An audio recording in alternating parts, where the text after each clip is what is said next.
ইসলামীয় পবিত্র স্থান আজমের শরীফের মৌলানা দিওয়ান সাহেবের উপস্থিতিতে মেদিনীপুরে উদযাপিত হল ১২৪তম উর্স পাক উৎসব। বিভিন্ন ধর্মগুরুদের শান্তির বাণী বারবার উঠে এলো এই উৎসবের মঞ্চে। মন্ত্রী জাবেদ খান থেকে শুরু করে সমাজসেবী মাসুদ আলম খান সহ উপস্থিত ছিলেন অন্যান্য ব্যক্তিবর্গ।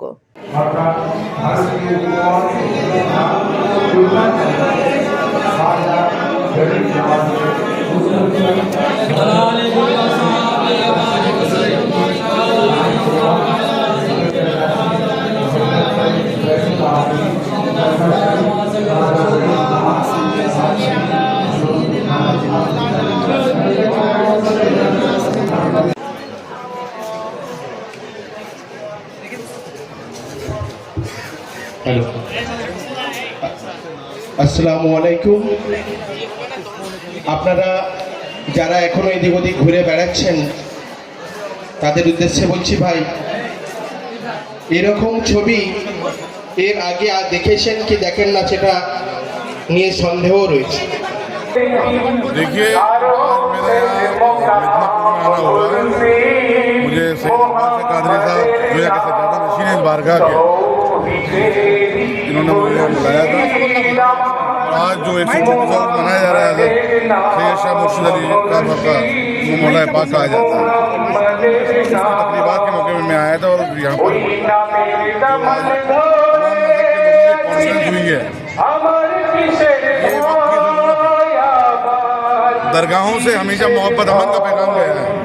दरगाहों से हमेशा मिलने की बात करी है, एक दूसरे को जोड़ने की बात करी है, और दरगाहों पे जो रस्म रिवाज अंजाम दिए जाते हैं, जो परंपराएं निभाई जाती हैं, वो हमारे मुल्क की जो गंगा जमनी तहजीब है उसकी बहुत बड़ी जीती जागती मिसाल है।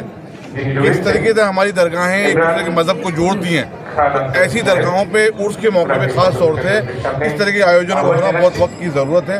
इससे मोहब्बत अमन का पैगाम जाता है, क्योंकि तमाम मज़हब मोहब्बत अमन की बात करते हैं, तमाम मज़हब एक दूसरे से मिलजुल के रहने की बात करते हैं, कोई नफरत की बात नहीं करता।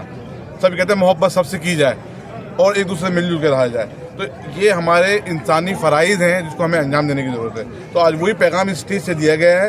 मैं इनको मुबारकबाद देना चाहता हूँ, फिर इकबाल शाह कादरी साहब को जो यहाँ के सज्जादा नशीन है, बहुत अच्छी खदमात अंजाम दे रहे हैं। यही वक्त की ज़रूरत है कि सज्जादगान जो गद्दी नशीन होते हैं दरगाहों के, उनको ये पैगाम देना चाहिए जो ये खूबी अंजाम दे रहे हैं। और यहाँ की आवाम को मुबारकबाद देना चाहता हूँ कि उन्होंने बड़ी गर्मजोशी के साथ यहाँ सब मौजूद रहे, सबने अपना टाइम दिया और बहुत संजीदगी के साथ तमाम लोगों को सुना, और तमाम मज़हब के लोगों ने एक ही बात कही कि मोहब्बत अमन भाईचारा। कुछ जगह वक्त की ज़रूरत है, हम तमाम मज़हब के लोगों को एक प्लेटफॉर्म पे आना चाहिए। मज़हबी धर्मगुरुओं को, ख़ासतौर से मज़हबी पेशवा जो हैं, तमाम लोगों को एक प्लेटफॉर्म पर आके मोहब्बत अमन का पैगाम देना चाहिए। इंसानियत सबसे ऊपर रहनी चाहिए, नफ़रतें नहीं। मोहब्बत कायम होगी जब हम एक प्लेटफॉर्म पर बैठेंगे। तो ये वक्त की ज़रूरत है और वही पैगाम आज इस बारगाह से दिया गया।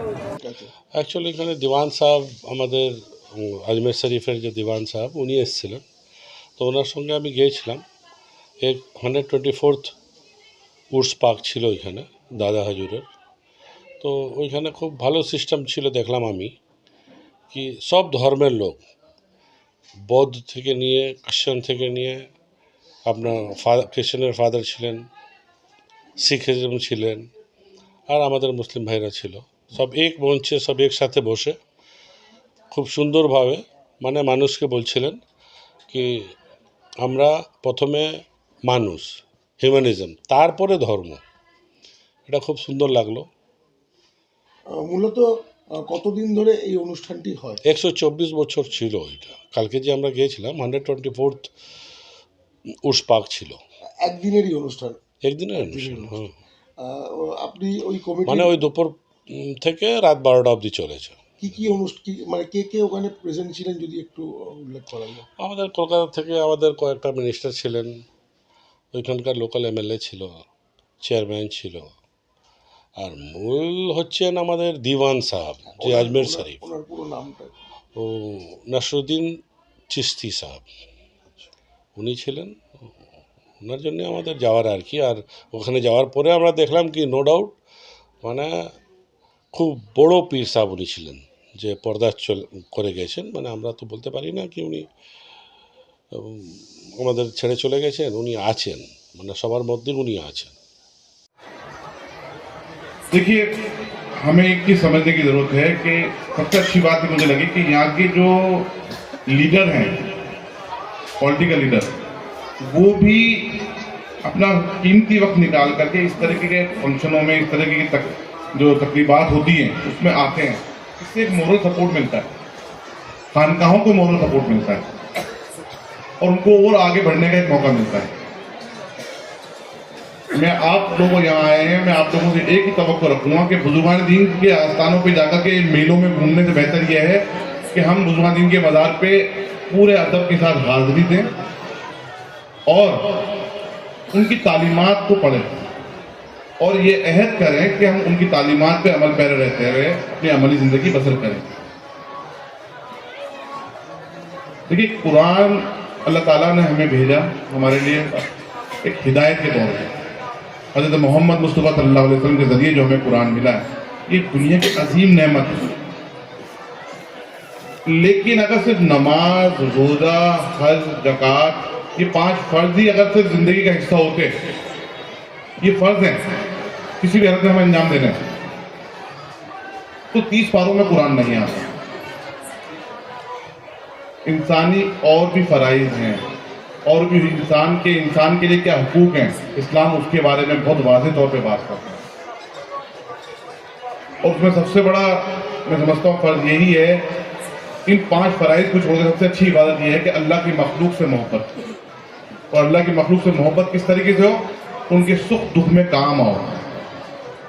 अल्लाह की मखलूक, मुसलमान नहीं कह रहा मैं, अल्लाह की मखलूक में सब आते हैं, वो रब्बुल आलमीन है और नबी करीम सल्लल्लाहु अलैहि वसल्लम रहमतुल लिल आलमीन है। तो हमारा इस्लाम का कंसेप्ट बहुत क्लियर है, अल्लाह की मखलूक, उसमें तमाम लोग आ गए, मजहब जान के नहीं, एक दूसरे की मदद करें, एक दूसरे के सुख दुख में काम आए और अपने अखलाकी किरदार पेश ऐसा करें कि लोग खुद मुतासिर हों आपसे।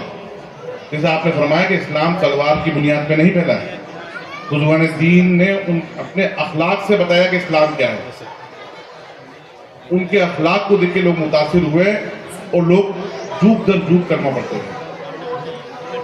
कोई जोर जबरदस्ती नहीं है, लेकिन हमें अपने अखलाक को कंट्रोल करने की जरूरत है, क्योंकि आज जितने उलमाए दीन की हम तकलीफ